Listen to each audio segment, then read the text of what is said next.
Sadhguru, what can I do for my guru? How can I support you? I felt that I want to do something, I didn't know what. The best thing you can do is don't poison yourself with all those things. That's the best thing you can do for your guru. I want all of you to remember this. The best thing that you can ever do for your guru, if at all if you feel like you want to do, is that you drop your nonsense and grow. What's the best thing a garden can do for a gardener? To grow and bloom, isn't it?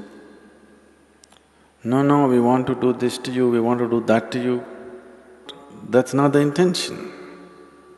That's not the goal. The best thing you can do for anybody is, you must do what they want, isn't it? Not what you want. Always this is the problem.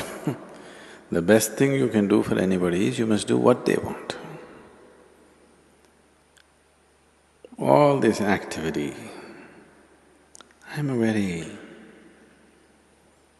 people who have known me early, I was an extremely taciturn person.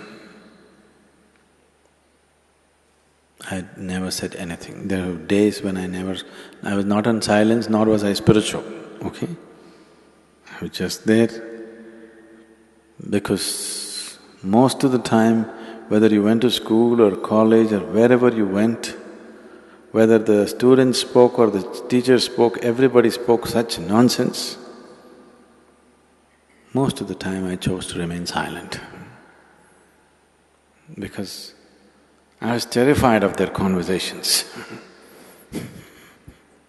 They opened their mouth. If they did not kill you with their bare breath, they kill you with horrible conversation.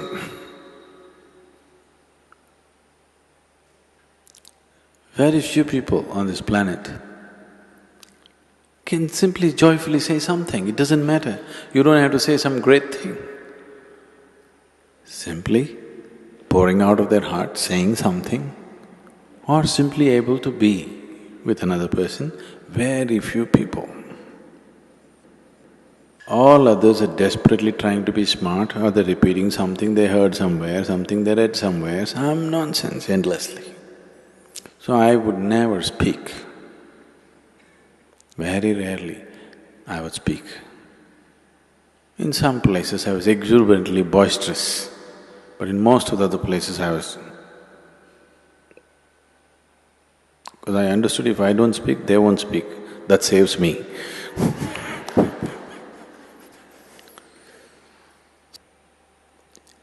So now all this endless talking, this activity, non-stop, doesn't matter where I am, constantly I'm in groups of people, not even with individual people, constantly with huge groups of people, either in public, sitting behind a microphone, or wherever I walk, there are minimum 10 people around me.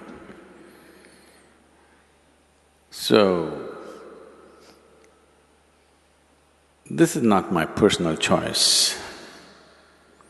This is a terrible need that there is in the world. That if you do not communicate the way people know, if you do not behave and act the way people know right now, if you don't walk 2 steps with them, you can never walk them in a different direction.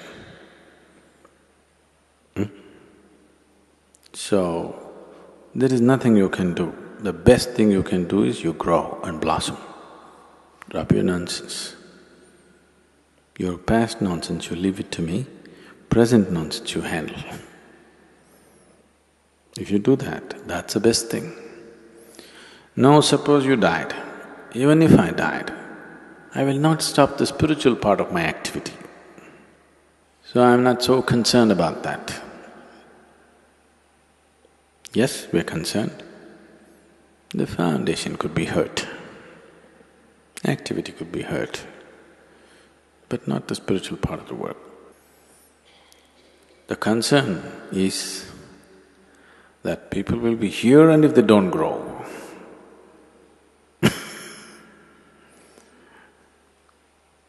planted people in my garden and they never blossomed. That I'm terrified of.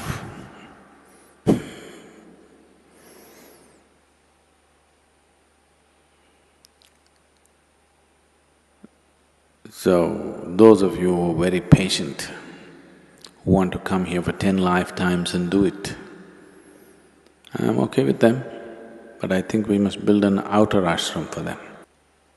Even here there is, in a way, but we wouldn't like that to be here because of various reasons. We would like everybody who comes here to be absolutely there in the very core of what's happening.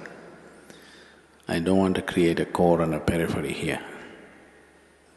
Here there's only one burning spot, that's everywhere. So, if you know, you've seen the popcorn? You never seen popcorn?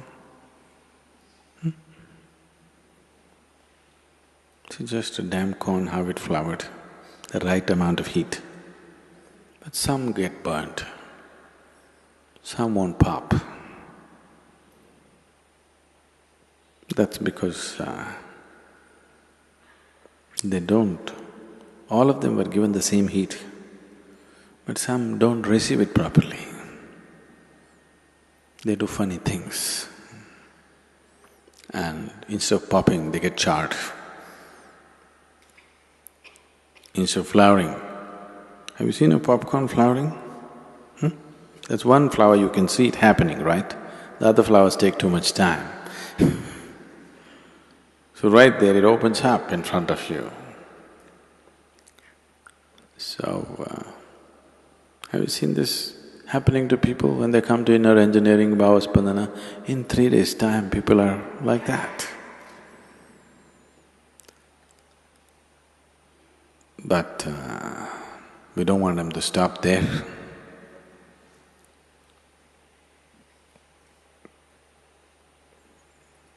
Because we are Attanika Asapadu people. You know what that means? We desire for everything, we don't desire for this much growth or that much growth. We are not willing to settle for anything less than the whole.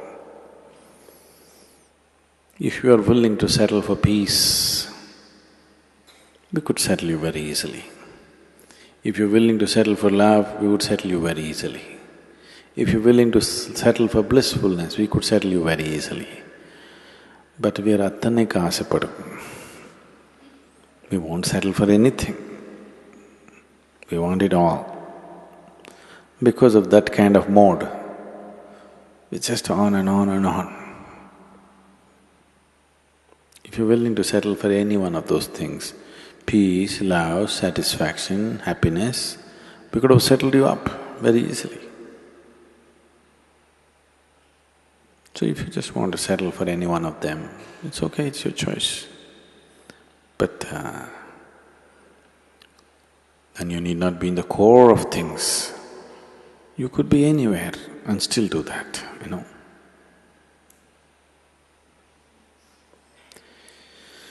So, what could I do? Especially if Sadhguru is going to die tomorrow, you must blossom tonight, isn't it? So I want you to look at life like this. Either you may die or I may die tomorrow morning. So, something should happen tonight. Isn't it so? So don't think in terms of weeks and months and years and decades or lifetimes. Think in terms of moments. Because life is in moments.